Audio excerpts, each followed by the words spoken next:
The world in which we live is changing in ways that we will soon be unable to live with and also unable to change. I feel we have only a few years left before there's a generalized failure of the planetary environment.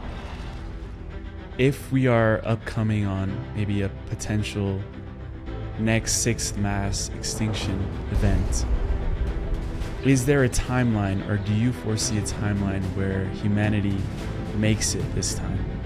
I can't predict the future. I don't know what will happen to us. But we survived the Younger Dryas, and I think we will survive now, but ultimately the ones that will survive over the longer term are the ones who can evolve into a new kind of community that in many ways is quite similar to the community we had before the disaster occurred 12,000 years ago. Where do we begin in order to recover all of these abilities that we lost before? We have to find a way to live outside of the ego. Really outside of the ego looking in, a lot of these powers might return to us.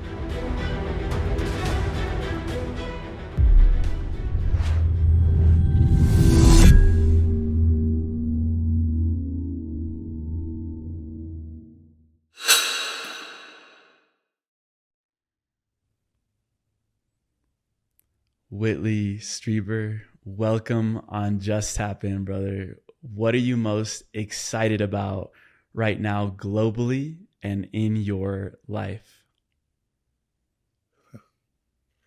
You catch me at a really extraordinarily bad time in the world, and I wouldn't say I was particularly excited or hopeful about anything at this time. Why so? Yeah. Well, exactly. We have a situation where I feel we have only a few years left before there's a generalized failure of the planetary environment. And the United States is now led by somebody who believes that climate change doesn't exist. And even here where I live in Santa Monica, the commission that oversees the health of Santa Monica Bay is taking all references to climate change off of its website out of fear of losing federal funding.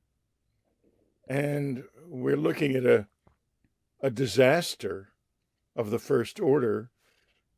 Excuse me, for some reason I've got a little bit of hoarseness.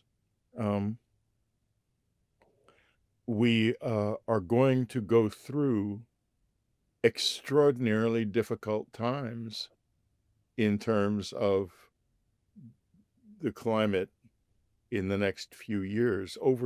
Starting now, I mean, just last night, 40 or more people were killed, and there was massive destruction in the United States, all through the southern states, dozens of tornadoes. And that is not a natural thing, nor were the fires that were so extreme here a couple of months ago. From this place where I'm sitting, I had to evacuate. We could see the fire line from my windows. So it's a rough time. And I'm sorry to say that I have a wonderful relationship with the visitors and with this other level of reality. And I'm very, very grateful for that. But the world in which we live is changing in ways that we will soon be unable to live with and also unable to change.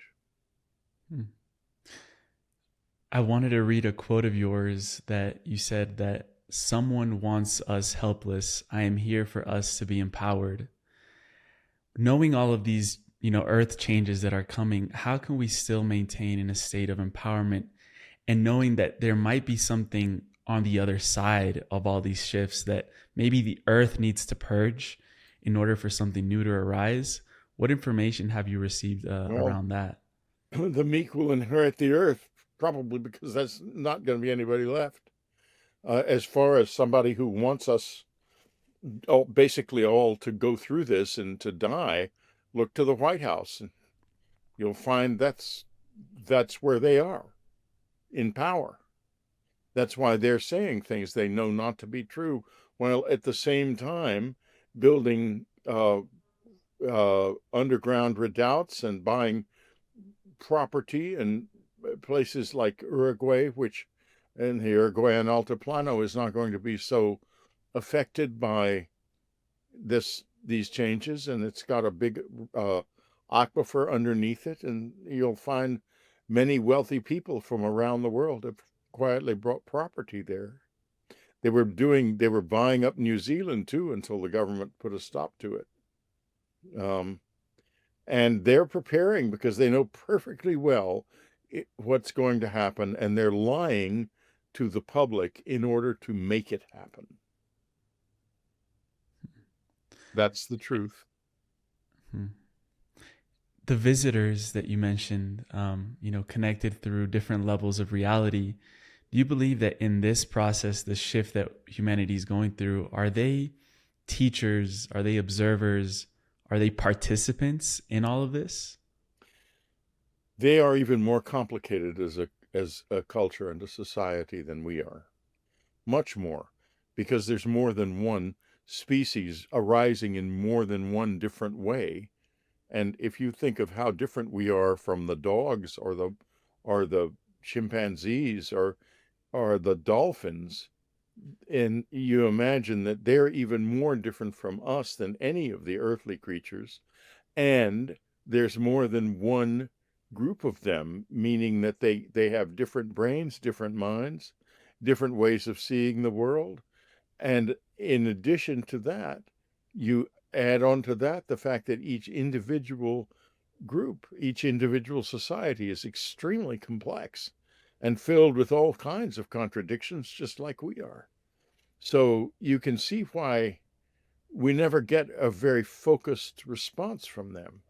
What I'm hoping is that the crisis that's coming, or that is already here actually, will galvanize them into coherent action on a group level, because the people they don't care about and don't want in the world and just don't care about are the ones who are going to be able to be saved now. They're going to have to step in if the people they want and care about are going to continue to live. Are you referring to the hybrids, maybe the autistic? No, I'm referring to the billionaires, basically. Uh, my wife, I don't want to get into it too deeply, but suffice to say that this universe wants rich souls. And these people who are very rich in the physical world have souls that look like little crumbled up, they're hardly visible, and some of them are dead. So who cares about them? They're not interesting. They're not important in other levels, but in this level, of course, they're terribly important. So we need the best souls to have the best shot at survival and at enrich. The planet needs to be an engine that produces rich souls. And right now, it's looking like it's going to be turning into the exact opposite of that. A place that is almost completely depopulated, except for dead souls or very sick ones. Could you go deeper into what it means to become a rich soul? Yeah.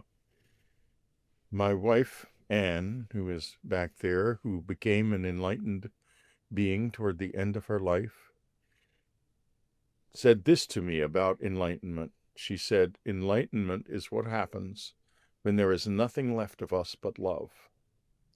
But that is not sentimental love.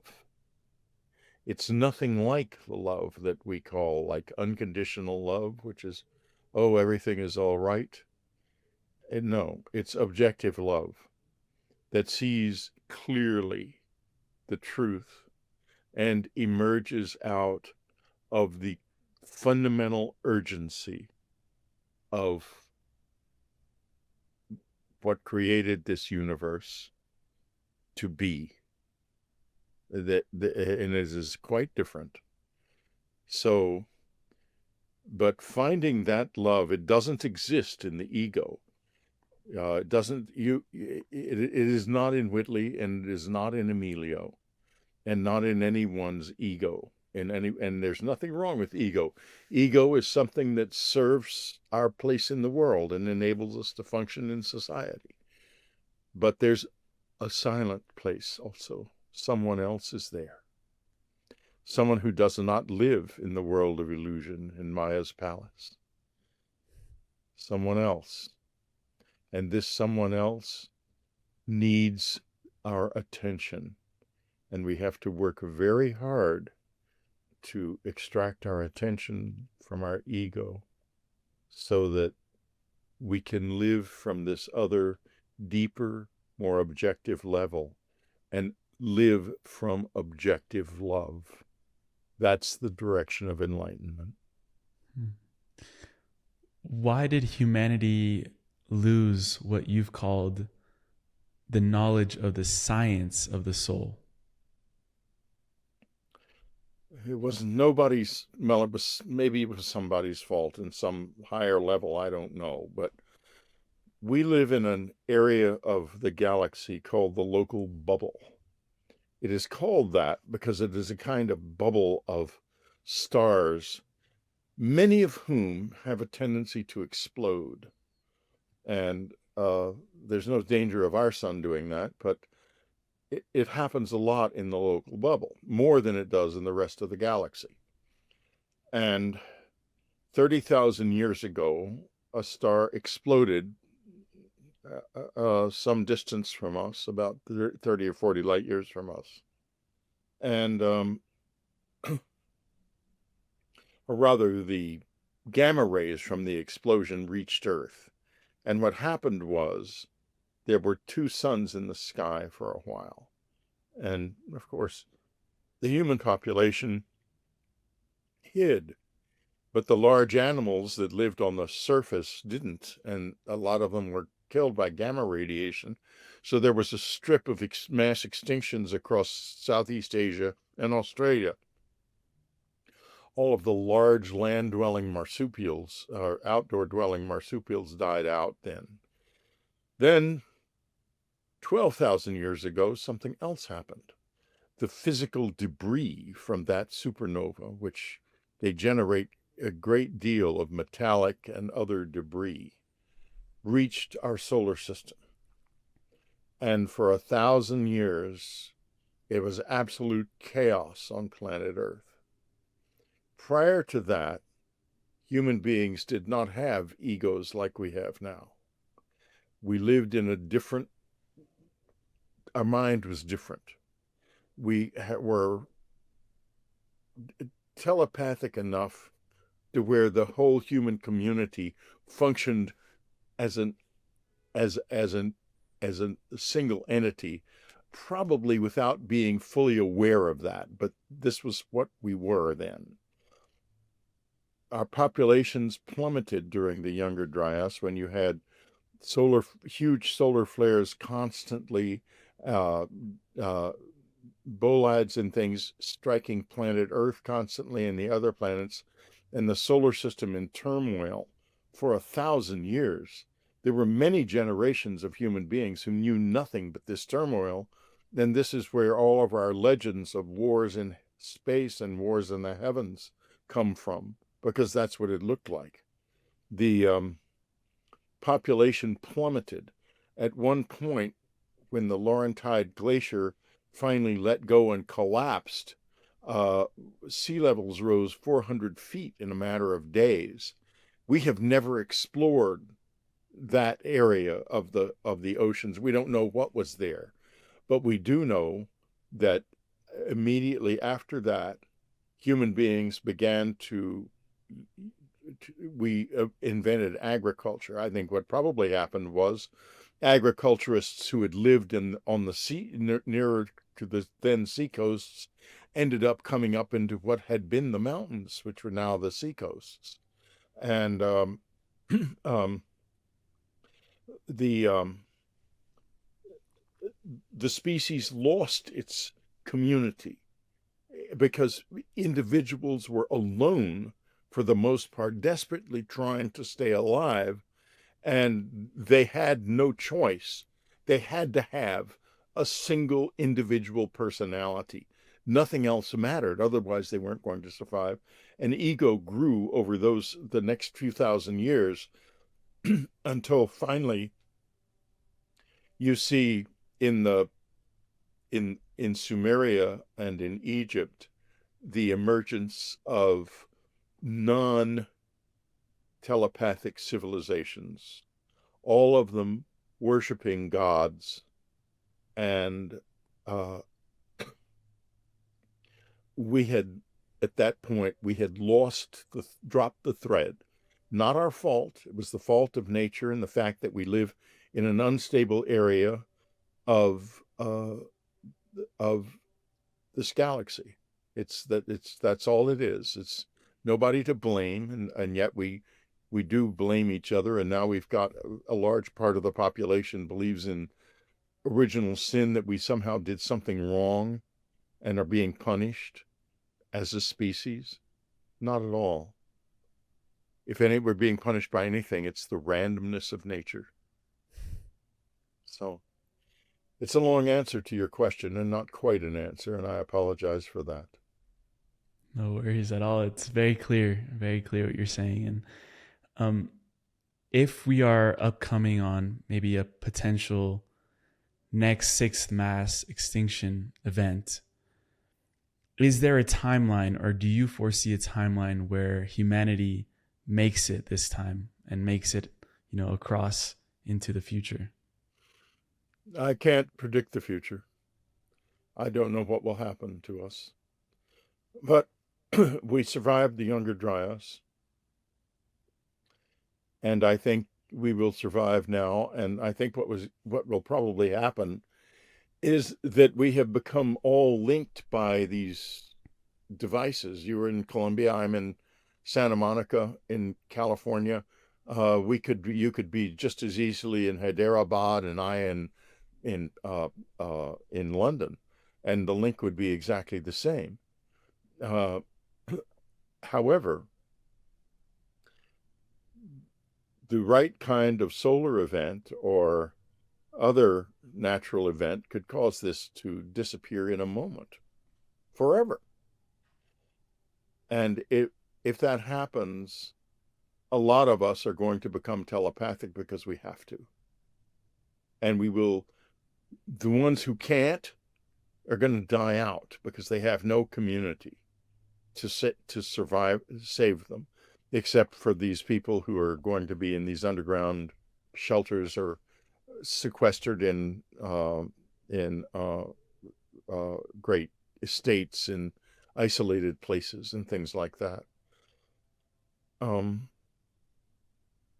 But ultimately, the ones that will survive over the longer term are the ones who can evolve into a new kind of community that in many ways is quite similar to the community we had before the disaster occurred 12,000 years ago. We had a science of the soul then, by the way. The last vestige of it is on the west wall of the Pyramid of Unas in Egypt, which is also, it's considered the oldest religious document, but it's actually the last soul science document. I'll tell you how it works if you want me to. Yeah. Okay. In this, and you can't get this by reading the popular translation of the pyramid text, it's wrong. It's not. It's very Eurocentric and very colonial. It's a colonization of hieroglyphics, like all of the hieroglyphic translations that we have. There's one translator, Susan Brind Morrow, whose book, The Dawning Moon of the Mind, is the closest to the actual hieroglyphics and their meanings. And you can tease this, what I'm going to say, out by reading that book.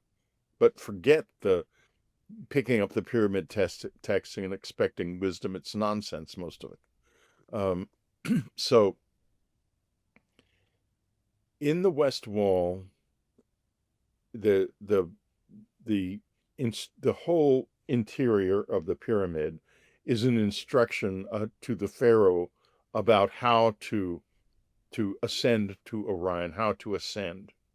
And in their thought, when the pharaoh ascended, all of Egypt ascended with him. In other words, he was the representative of Egypt. It wasn't that he was special so much as that he was the avatar of the whole community. So the West Wall describes the spine as a column of light, a serpent of light within the body.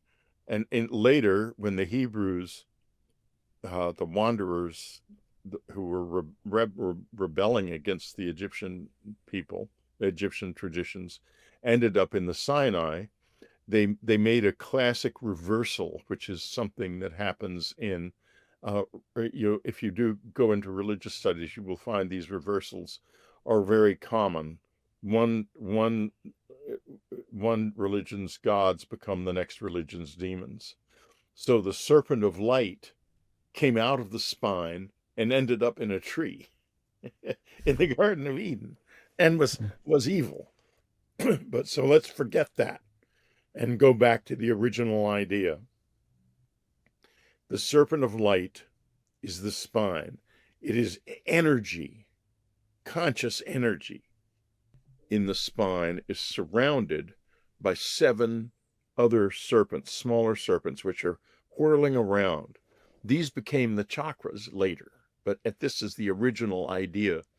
And they are drawing the experience of life into the spine and accelerating it into the second body, the second part of the human being, which in the Egyptian idea, it basically had 3, the early Egyptian, it became more elaborate later on as they thought and played with it more and more and made it less and less accurate.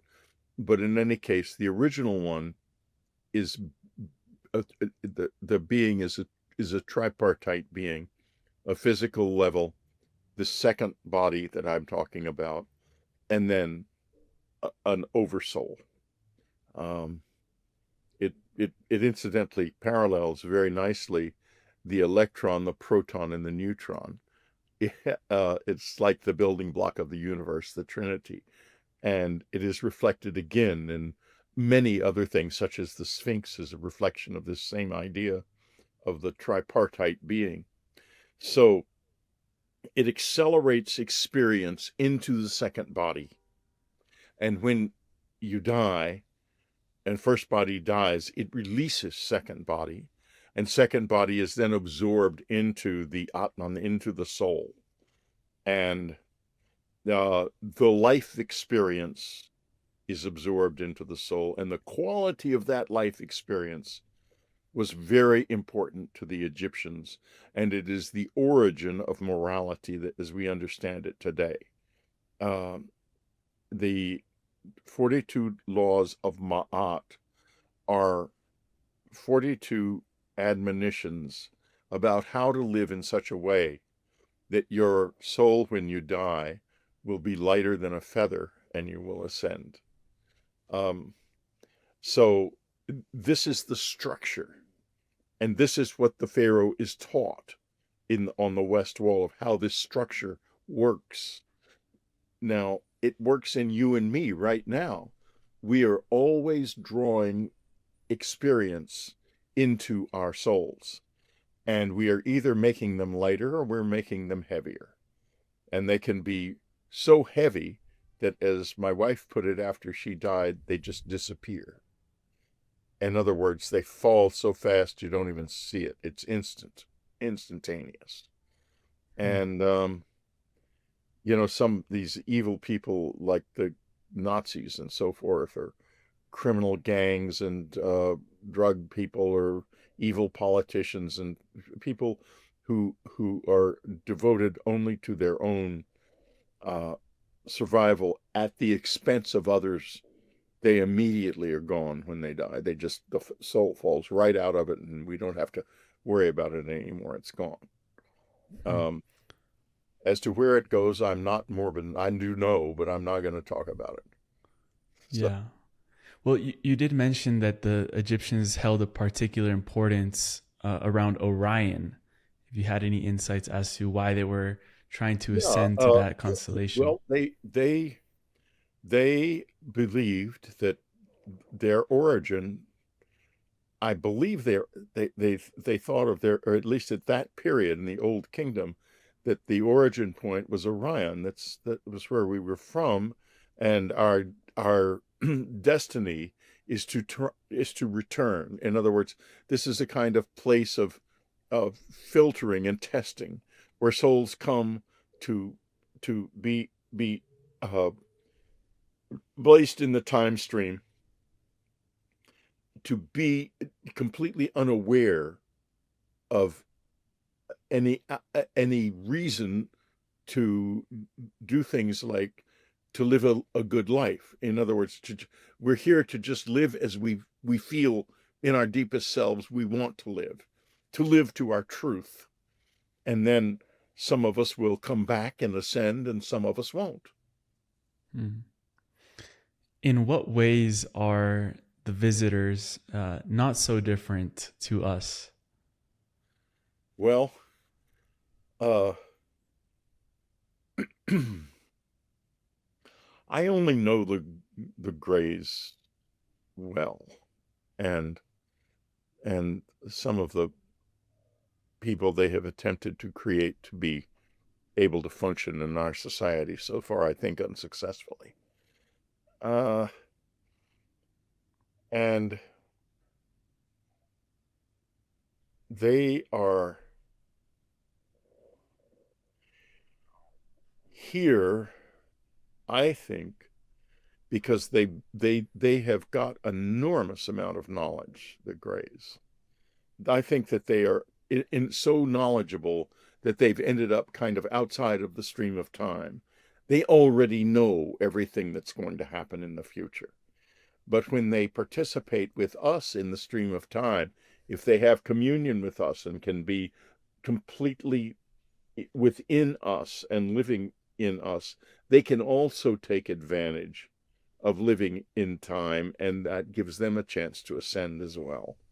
That would be my most probable explanation as to why they're here. Because I can assure you that they are not ascended beings yet. You said that they unsuccessfully have created beings that would live amongst us. Yes. Why haven't they been successful with that? Well, I think that they would like to believe that they are masters of genetics, but the individuals they've created that I have known and met do not have the kind of genetic elegance that a master would be able to provide at all. They are here are the characteristics. They are not voiced. In other words, they can't speak. They are autistic, and they are telepathic and fluently telepathic. They communicate with each other telepathically. They're like the Greys in that they can't speak, and the Greys are an unvoiced species and they have a telepathic culture. That means they have many separate personalities, but essentially only one mind. It makes them very slow to do things, but very accurate. We, however, are different. We communicate by voice. We have many, many different minds. We're much more creative, much faster learners is in a community like this, but we are also very chaotic, unlike them. They're not chaotic. The chaos in their world comes from interactions with other species, some of which are voiced and some of which aren't. And they have a lot of trouble interacting with the voiced species because their thought processes are much slower and more considered than the voiced species. And they're having plenty of trouble. We've advanced more in the past 25 years than they probably did in 250,000 years. It's a very different proposition, but also voiced species are notorious for going extinct very quickly. They're like a blaze of glory and then they're gone.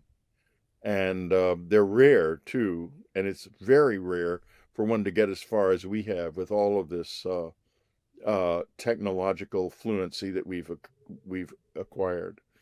In any case, the hybrids that I know are unable to function in our society. They live, I suppose, I don't know this, but they must live together and they must live in little enclaves here and there. Especially the unvoiced ones, if they are all unvoiced, then they're really helpless. But if some of them have voice, and I'm hoping they do, then they can at least function to some degree in our world. But I think it's an attempt to build a bridge species that more or less failed. Do you think they are in process of maybe upgrading that and having a successful bridge species? Hello, beautiful family. Quick one today. I just wanted to take a moment to thank each and every one of you that have subscribed to this channel. Your subscription means more than you know. Even though it's free, what you're doing is you're empowering a whole channel to be able to do this every single day and continue showing up in the way that we can with all of our resources on hand. Thank you for contributing to the growth of this channel, for sharing it with the people that you love, for creating a conscious movement of individuals that are seeking the sovereignty and the divinity of their soul.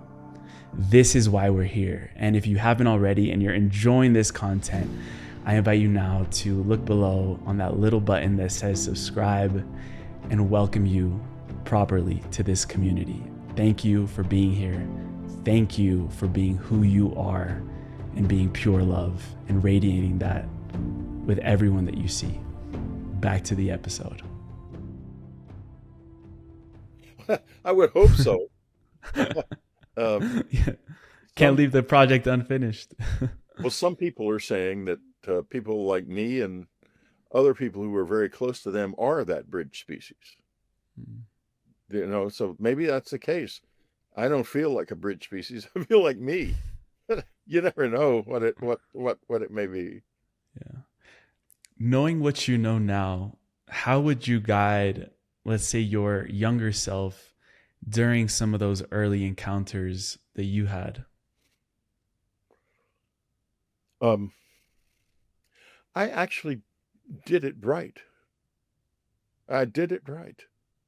I was very careful to confirm that what had happened to me really was as anomalous as it seemed and not something that came out of my own head.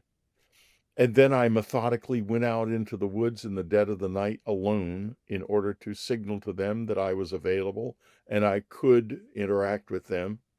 And they responded and interacted with me and still do. So that worked. I don't think I could go back and say to my earlier self, this you did wrong and that you did wrong. I think the fear that I felt, which was extraordinary, was very appropriate. And the anger, which was significant, was also very appropriate. But I overcame both things and built a relationship anyway. Why did you feel angry? Why did I feel angry? Because I got raped. That would make you angry too. It'd make anybody angry. and I was furious, and it hurt like hell. And it, if you can believe it, now that I'm thinking about it, I'm still uncomfortable with it because of the scarring that's down there. It was a very violent experience. And, they've already gotten into this with me, and it wasn't their fault. It was their fault in the sense that they didn't warn me. But how could they warn me? There was nothing. How can you say to someone, well, we're aliens and we're going to take you aboard our spaceship and extract semen from you, and not expect them to be very, very resistant to this idea, which I would have been. Um, so they just took me and did what they wanted to do. And it was angering, and it was terrifying. It was absolutely terrible. Once I realized that this was no dream, and it was not a human intervention by some jerks with putting me on a negative LSD trip or something, that it was a physical event, I was appalled.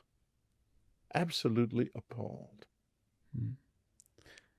Terrified. Yeah.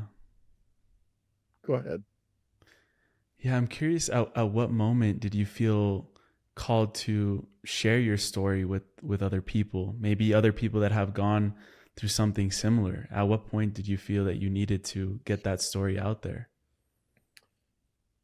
Well, I was, after the second hypnosis session with Dr. Klein, which was very vivid, and it was about the December 26th abduction.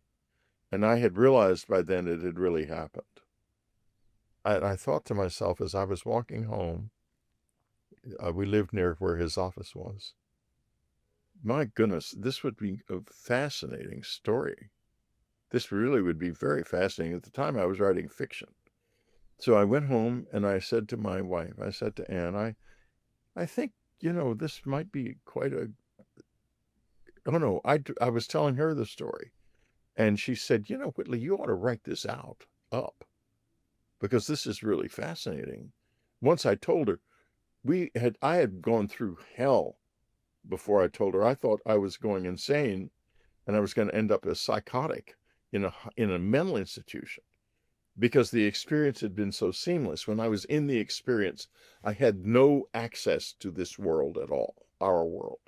And I thought, if I go back into that state and can't get out of it, I'm going to be like a vegetable sitting there drooling in some mental institution, and she's going to be trapped in a marriage that she can't end because she can't divorce me. She could, but it's a long process. And I was trying to get her to leave me. And finally I realized, actually, this isn't an illusion. This isn't hallucination, and it's not psychosis. It really happened. And when I said to her, I told her the truth. I sat her down, and she was just about in tears, because she was thinking he's going to say we need to separate, because I had been trying to push her away. And instead I said, I think I've been taken aboard a flying saucer by a little man. And she said, oh, thank God. Now I don't have to get a divorce. Don't get a divorce. I thought to myself at that moment, boy, I married the right girl. She believed you. A lot of girls would have said, oh, okay, let's go ahead and get that divorce. But she didn't, and she took this thing over. So when I mentioned that, I was talking to her about what Dr. Klein, I had remembered at Dr. Klein, and she said, oh, you ought to write this down. And I thought, it would be a good story indeed. And I started working on it then and there, started writing it. And I started doing research, and I met a UFO researcher called Stanton Friedman, who was he introduced me to a number of people, including Dr. Robert Sauerbacher. Dr. Sauerbacher was a metallurgist who had been very open about the fact that he was working on the Roswell materials, even back in the 1980s. And so I talked to Dr. Sauerbacher, and Dr. Sauerbacher was the first person I told the story to. And he said, I want you to write this all down. and send it to me. So the first time I wrote it down on my typewriter, I sent it to Dr. Sauerbacher. And by overnight express, in fact, because he said, I want it right away. And the express delivery person telephoned me the next day and said, I can't deliver this because the recipient has died. I said, you're kidding. Died? And he said, yes. I was told he fell off his boat. And that scared me, because Stanton Friedman, the UFO guy, had told me that the government was involved in this, and it was, as he put it, very involved, and they're going to be very worried about you.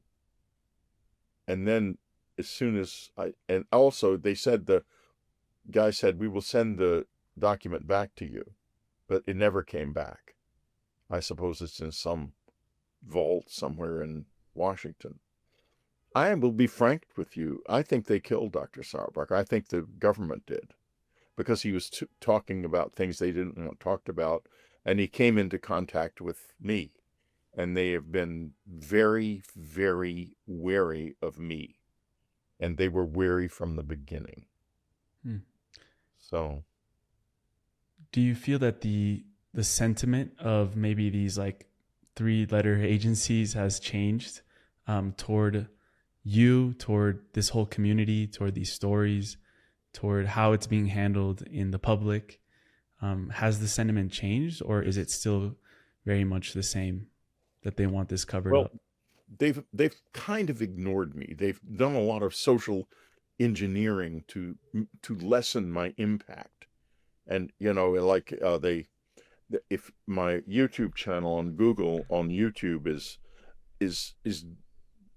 it's called shadow banning. It's not like, if you go to my YouTube channel, you see only 3,000 or 4,000 people will watch a given episode of my show of Dreamland, and yet many, many, many more people would be interested in it, but they can't find it, and they don't know it's there, and search engine optimization doesn't work right with me because of shadow banning.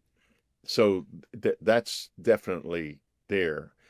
I'll tell you this, that right after the experience in 1986, I guess it was, Dr. David W. Webb came into our life, and he was definitely part of the secret government. If you look him up on Wikipedia, you see he's got a whole laundry list of alphabet agencies that he was consulting with, and he was one of the leading space scientists of his time. And he came into contact with us, obviously knew a lot about abductions, recommended an allergist for me, and said that we should have epinephrine injectors in the house because there could be significant allergic reactions to the grays. He didn't doubt this for a second, and he was very encouraging. He said to me, you know, you've managed something extraordinary that nobody else has ever managed, which is to have a get into contact with them and have a relationship with them. And I want to know everything I can. And so he would come out to the house, and he would come to dinner at our house in our apartment in Manhattan. He was very sweet, but I don't think that I think he was professionally being very accommodating, so he would learn from us. I don't think he was necessarily on our side. I was so impressed by him and so grateful to him. I dedicated Communion, in part, the first book, in part, to him. It's in the dedication to this day. So they knew then about the abductions. And do you really think that they're going to sit back and let this all come out and admit that the abductions happened and that they did nothing about it? And not only did nothing about it, but had social engineers out there working it up as a joke. They turned my rape into a joke. They did that. And so I had to experience being laughed at for the so-called rectal probe again and again and again on radio and television and in print for years and years. I still am to an extent. It still happens. Yeah. And you're still here, brother. And one thing I would argue is that I've seen, the reason I found your work is because a lot of your conversations on social media and on other platforms have taken off. And this is also because I feel that you can't hide the truth and people are looking for this information.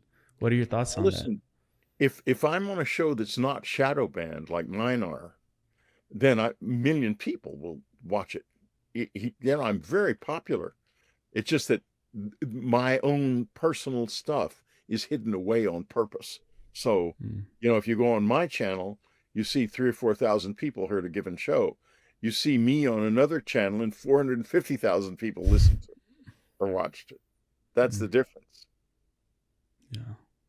When future generations reflect on your work, your experiences, what do you hope that they feel or take away when they encounter your story? That he was a very tough cookie.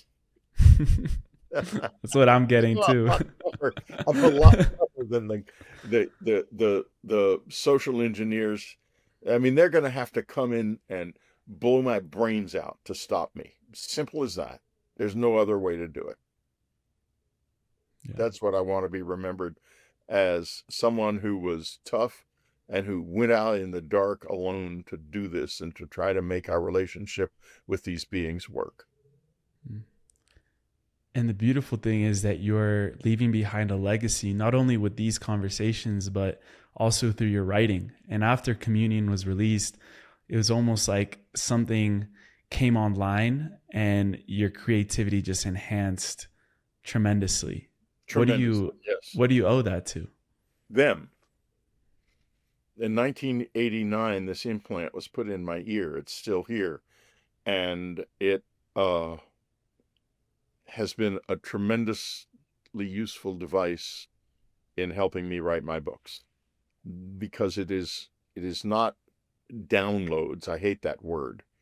It is a research tool, and a very extraordinary one. It works marvelously. All I have to do is think of something that I may need, and it comes to mind. Either it comes to mind or it comes into my life in some way. It's just amazing. And I have used it now for years. And I, especially after my wife passed away, she was on the other side of it, I think. And well, like it's on right now, and it's participating in this interview. And it's like handing me notes as we go along. And it's a wonderful thing. And so that has been a big part of my life and a big part of my work. It's directly connected to whoever's on the other, someone on the other side of it. And you look at the ear, and then you look over at her, you think to yourself, maybe it's sort of a symbolic, maybe it's showing the connection, because she was the one that advised you not to remove it. Well, yeah, exactly. After she passed away is when it started working. Before that, it just was there. And she was always saying, don't get it taken out. I tried one time to get it taken out, and there's video of that on my website.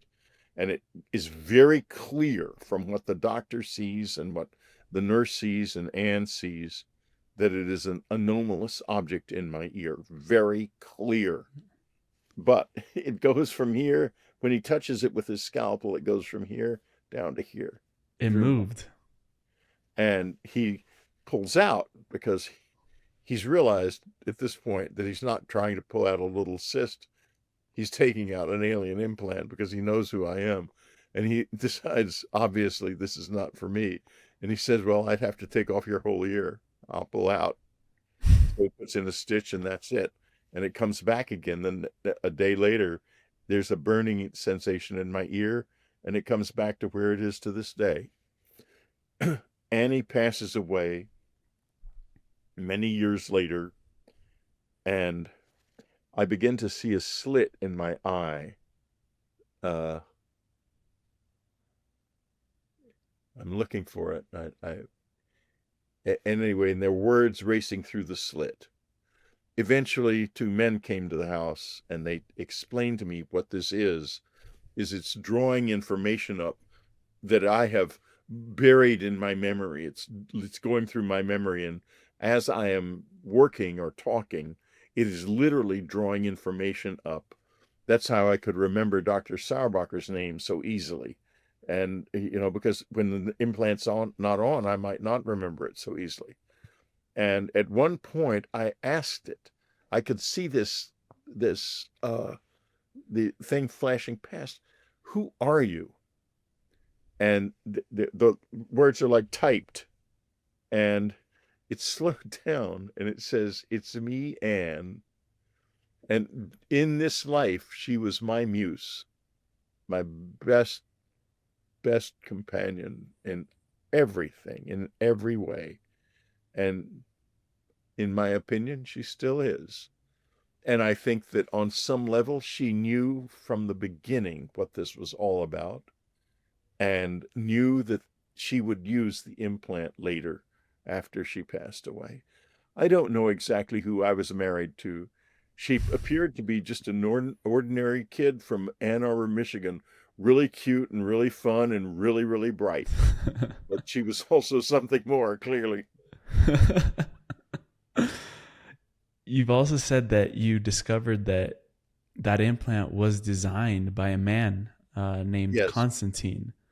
What do you know about him and his background? The implant was two men one of whom I've met a number of times in my life, showed up here at 4:00 in the morning, knocking on the door in such a way that I know to answer, because and I'm not going to, no one could ever duplicate that sound. Let me put it this way. Secret knock.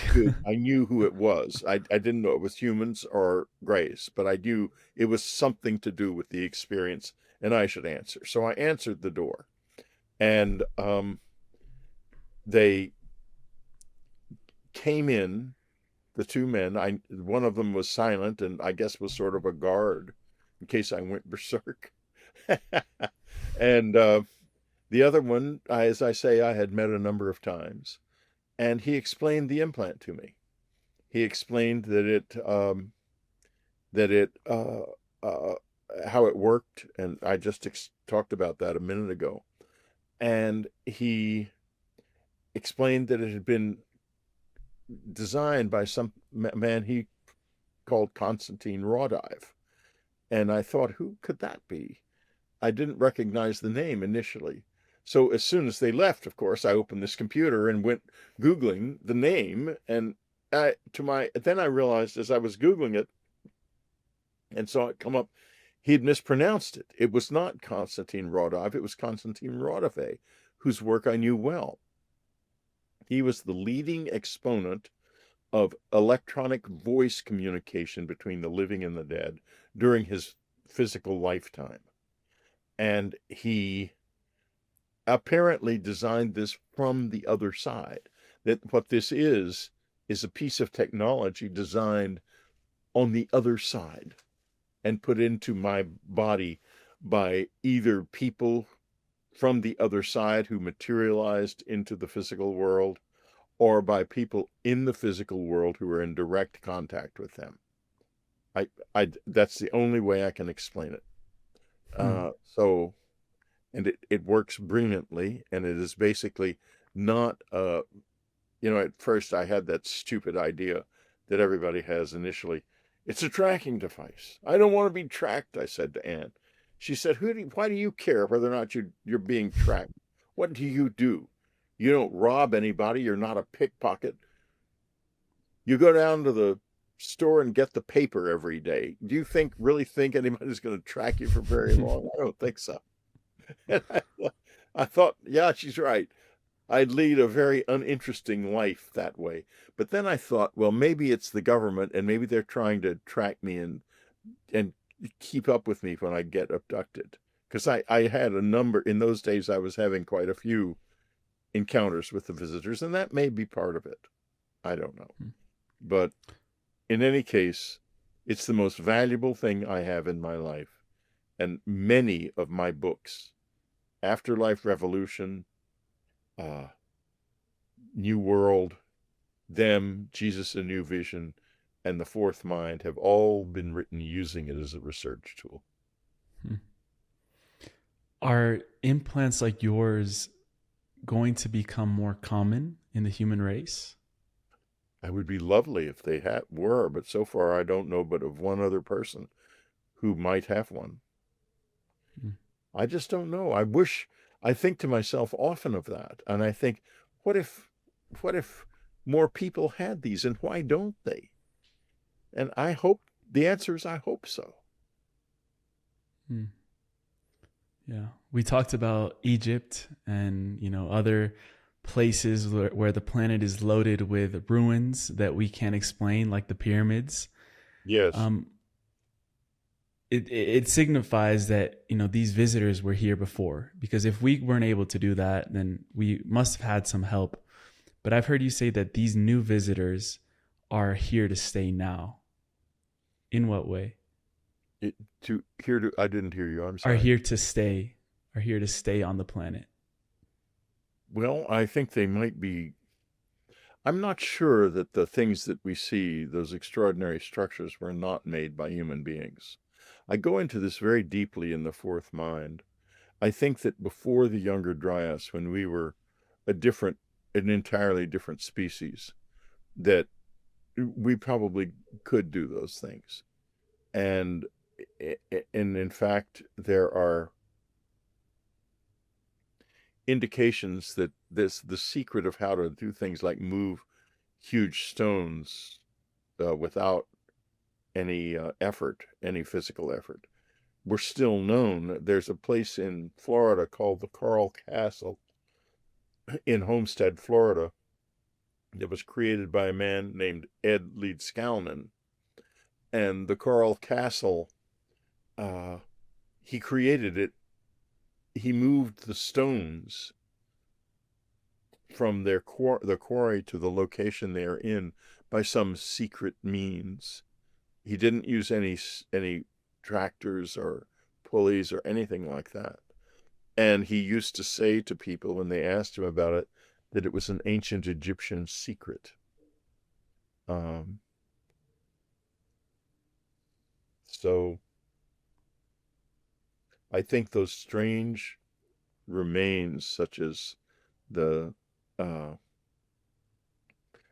huge platform at Baalbek, are probably human creations, not alien technology created them. And what we lost is our ability to do things like levitate huge stones and to live in a telepathic communication with each other. Where do we begin? Now, but Ed did it. Ed could do it. So the secret still exists somewhere. Yeah. Yeah, that makes me really curious. Like, where do we begin in order to recover all of these abilities that we lost before? The ego pushed that part of us out. We talked about this early on in the conversation. We have to find a way to live outside of the ego, to be attentive to our existence outside of the ego, to take our attention out of the ego. And, when people do certain types of hallucinogenic drugs, it literally turns off the ego, and that's why they see the world so differently. And they see all kinds of beings and stuff that they don't normally see. And we have to find a way to be like that again, not necessarily to live in a hallucinogenic life, but to contain ego so we experience ourselves as something more than just Whitley or Emil, as I said earlier. And once our attention is really outside of the ego looking in, a lot of these powers might return to us. It's not necessarily when 2 or 3 individuals have this, are like this, but when large parts of the community are like this, and they also begin to function telepathically, I have a feeling other powers will return as well. I'm hopeful for that as well. Whitley, we end every show with a segment called The Final Trio, which are just a few questions that we like to ask at the end. Before that, where would you send people to connect more with your story, with your work, all of the amazing things that you're putting out into the world? Well, you can try to find me on YouTube at Whitley Strieber, and you may or may not find me depending on the day of the week. You can always go to my website, unknowncountry.com, and work from there. You can find me there. And all of my shows are easily linked through from there to YouTube or to the podcast. So you can find me on the podcast apps, on Spotify and Apple Music and so forth and so on. And you can find my books on Amazon, and I have a new book out, The Fourth Mind, which is available on Amazon and as an audiobook. So you can, lots of ways to find me. Yeah. People will find all of the links down in the show notes as well. Back to the ego part that you were saying about dissolving that, learning to silence it. There's a powerful style of meditation that you've been doing for 50 years called the sensing exercise. Yes. I don't know if there's any way that you could, if you have time, just to recommend how you go about that practice so someone could begin to implement that and have their own experience. Sure. We used to call it the sensing exercise, but I've come to understand that it's very much more to it. Anne and I were in the Gurdjieff Foundation for many years. This is a group founded by an Armenian mystic called George Gurdjieff. And if people are interested in exploring it, it has chapters all over the world, I think, including in Colombia, in fact. And you go to gurdjiefffoundation.org, and you will find the foundation. And I'm not part of the foundation, that's what I'm saying. In other words, I'm not. But I now call this the integration exercise, because the idea is to balance and integrate first and second body. And it's an exercise in using the attention. And the way it works is this. You take your attention and you put it on your physical body, because your physical body is a wonderful anchor.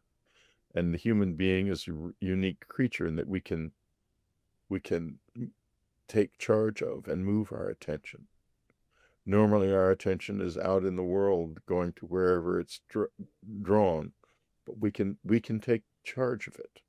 We can do it, and we can move, and we do that by spending a period of time, letting our thoughts just flow on their own, and taking the attention and going at first to the foot, then the lower leg and upper leg, the torso, arm, the other leg, the other arm, the head. And each time you concentrate on a part of your body, it kind of you'll feel a kind of resonance. You'll also find that if you close your eyes and you can turn on your third eye, you can open your third eye.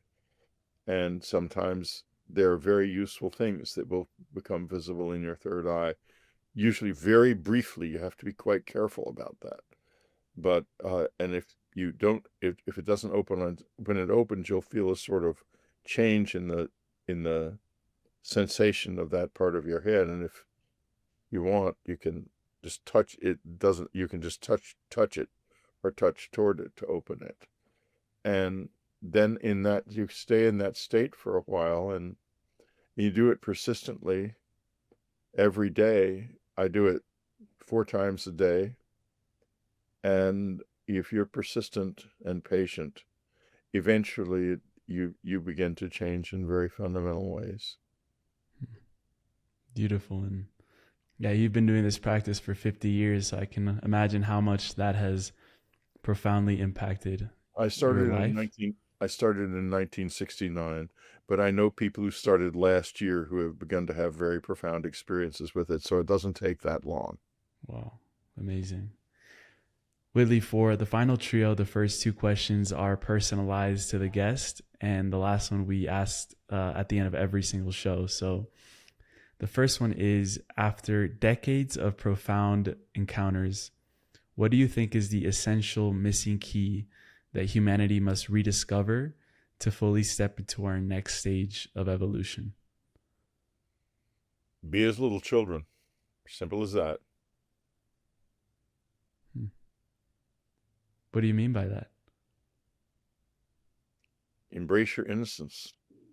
Live from that. Don't live from all of the stuff that is accumulated around it. Go back to where you were when your eyes were really open, when you were a 3-year-old child. Live from the child, and you will live truly. Powerful. If you could ensure one aspect of your experiences with the visitors that is never if you could ensure that one aspect of your experiences with the visitors is never forgotten by future generations, what would it be?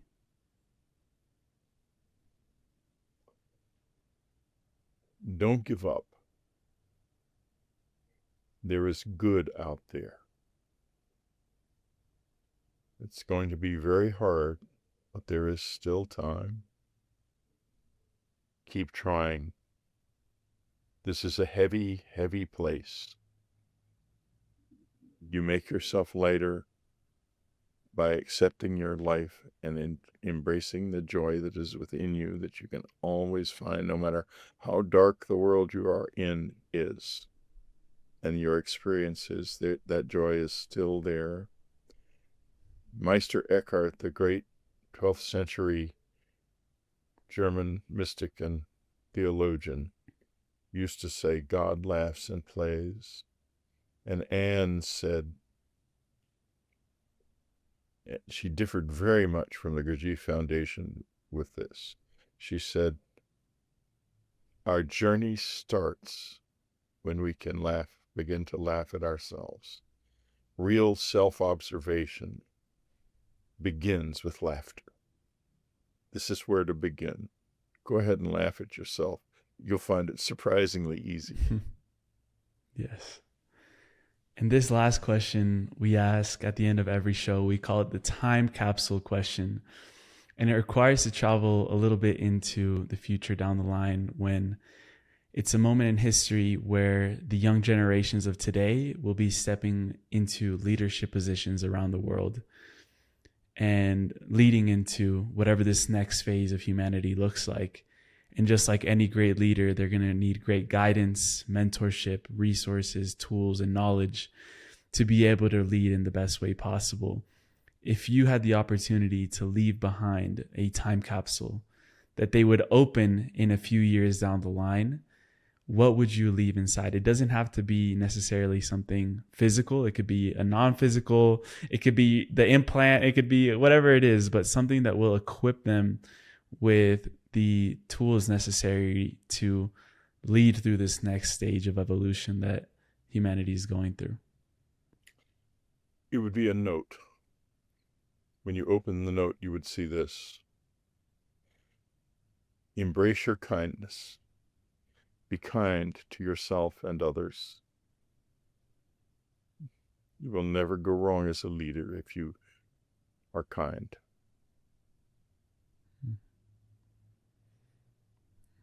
Whitley, thank you so much for your infinite well of wisdom and for the courage that you have to share your truth, and share all of your knowledge with us. I have a lot of hope, even though the conversation went into some scary timelines. I feel that as humanity, we are stepping into something greater, and we are being called to something greater. So thank you for reminding us of that potential and of that power that we have. And it's been an honor to share this space with you. I I'm really excited to do it again if we get the chance. The proud will make a lot of noise, but in the end, the meek will indeed inherit the earth. Belongs to us.